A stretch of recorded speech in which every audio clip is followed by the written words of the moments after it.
Good morning, everyone, and Happy New Year. Before we get started, just a quick note. This discussion is for educational purposes only. We're speaking at a high level about how private funds, operations, and compliance work integrate in general. Nothing discussed here should be considered investment advice or an offer to invest.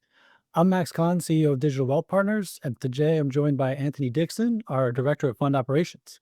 Anthony oversees the operational, reporting, and governance side of the funds, so we thought it would be helpful to walk through some of the most common questions we get, particularly around structure, reporting, and compliance at a high and educational level.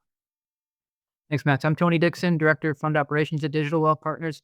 My focus is really on the operational considerations. So if you think about things like trade processing, subscription docs, redemptions, reporting, and that includes client reporting and regulatory reporting, fund accounting, things like NAVs, um, fees, performance, etc. And then also things like investor servicing, platforms, tooling, even setting up processes, optimizing processes, and even automation. All of those things fall under my remit. So looking forward to working with you all. Thank you, Tony.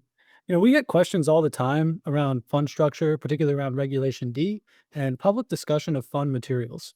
So, at a high level, the types of private funds we're talking about fall under something called Regulation D.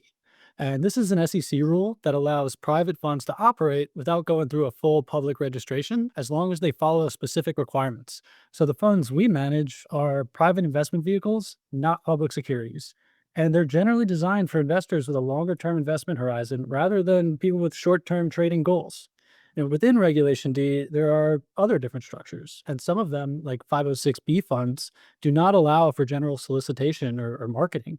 And because of that, fund managers have to be very careful about what gets shared publicly and how. So you'll often see general partners ask their investors and limited partners to keep fund materials, things like their PPMs, reporting, or tear sheets confidential.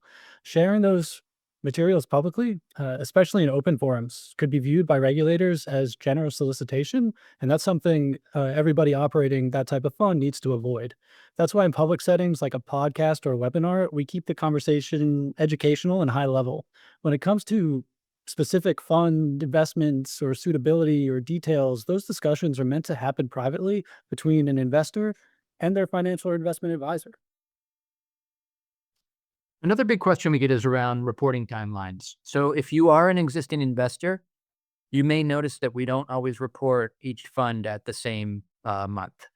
So we do keep a commitment to quarterly reporting, but that staggering of the actual reports, that is intentional. So if you think about traditional month quarter ends, so March, June, September, December, some of the funds do report with that schedule, but some of them are also off by a 1 month, so an off calendar quarterly cycle. But generally, what we're going for here is consistency. We want to make sure that we're reporting every 3 months. And then there are some considerations around when these funds close and when they reconcile. But the priority is always around accuracy, completeness ahead of speed.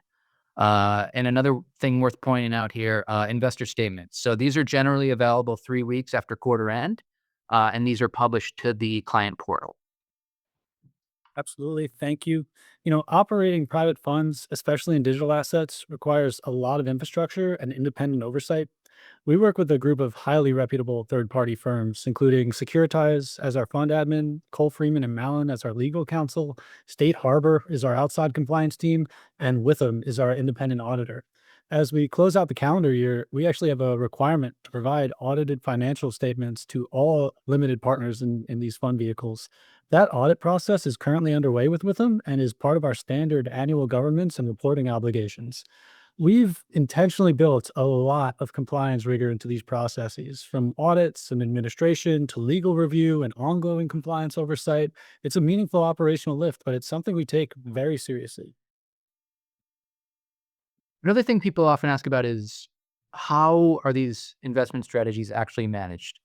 So in many cases, what we're doing is we're using third-party sub-advisors to make investment decisions. So these sub-advisors go through significant due diligence and review before we're even willing to move forward with discussions around strategies.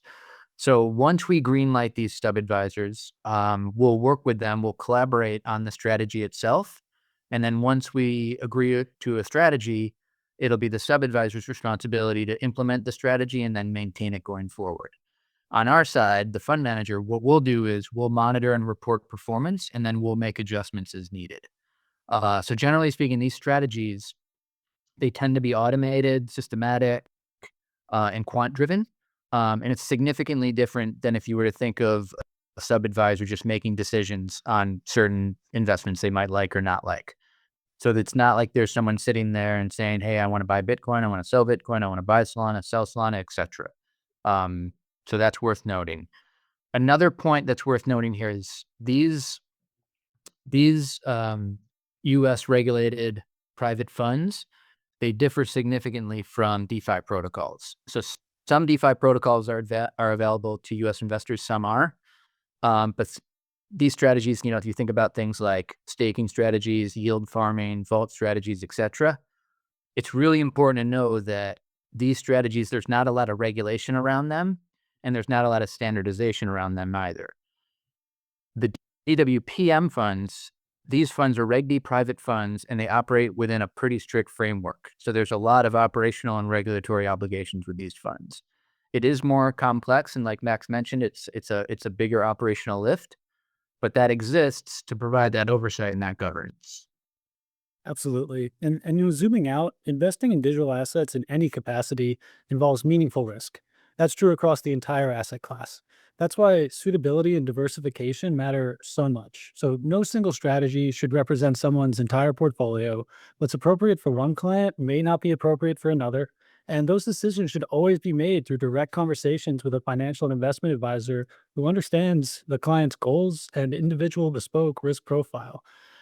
We're asked all the time about market predictions, and the reality is that predictions, anyone's predictions, don't always play out.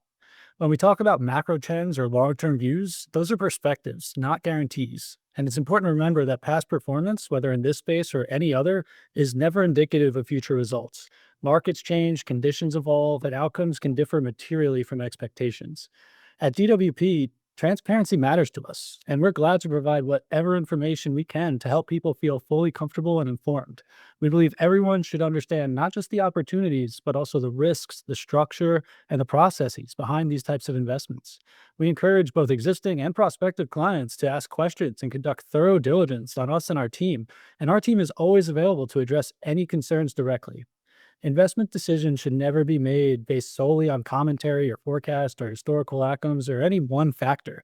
They should be made through informed one on one conversations with an advisor who understands your goals and your risk tolerance and your broader financial plan. So I just want to say thank you for the time and joining us today and for your trust. If you have any questions or would like to learn more, please don't hesitate to reach out to our team. And if you're an existing client, reach out to your advisor. We're always happy to continue the conversation. Really excited for what's ahead in 2026 and thank you.